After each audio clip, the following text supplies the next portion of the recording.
New Relight opticals and computerised I clinic. हमारे यहाँ Sarojini hospital के आई स्पेशलिस्ट डॉक्टर अवेलेबल। अपनी आंखों का मुफ्त मुआयना करवाइए। जी हाँ, सन ग्लासेस 99 ऑनवर्ड।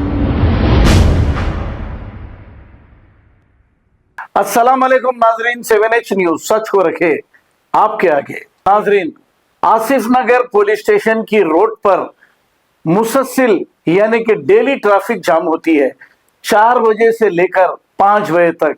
अब यहां पर एक भी ट्रैफिक का कोई कांस्टेबल खताई नजर नहीं आता। हाँ, कभी कभी लॉ एंड ऑर्डर पुलिस का कोई कांस्टेबल ठहरता है, लेकिन ट्रैफिक पुलिस का यह फर्ज बनता है कि यहां पर मुसलसल जब ट्रैफिक जाम हो रही है स्कूल छूटने की वजह से, तो ट्रैफिक पुलिस वहां रहकर इस ट्रैफिक को क्लियर करे। लेकिन ऐसा नहीं हो रहा है। रेवंत रेड्डी साहब ट्रैफिक पुलिस को चालानत में बिजी कर दिए हैं, ऐसा महसूस हो रहा है। जहां जाओ आपकी फोटो पीछे से ले ली जाती है और आपको चालान आ जाता है।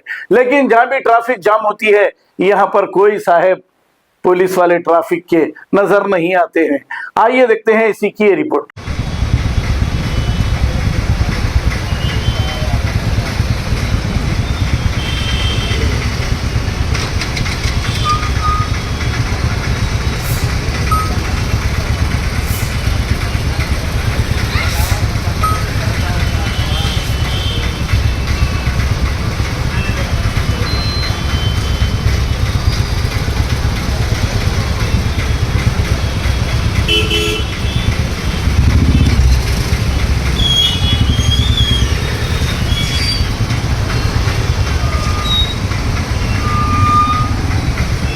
New Relight opticals and computerised I clinic. हमारे यहाँ सरोजनी हॉस्पिटल के आई स्पेशलिस्ट डॉक्टर अवेलेबल। अपनी आंखों का मुफ्त मुआयना करवाइए। जी हाँ, sun glasses 99 onward, any number glasses from 250 onward, contact lenses any colour ₹99 onward. जो हजरात 60 साल की उम्र से ज्यादा है, हज और उम्रा जाना चाहते हैं, उनके लिए बिल्कुल free number glasses, free home delivery और free eye checkup. New Relight Optical, Talab Katta, main road, opposite to Baba Bahauddin Dargah. Mobile 9848392127। खबर है शहर की, खबर है गाँव की, खबर है सारी दुनिया की। 7H न्यूज पसंद आए तो लाइक कीजिए, शेयर कीजिए और सब्सक्राइब करना ना भूले। 7H news.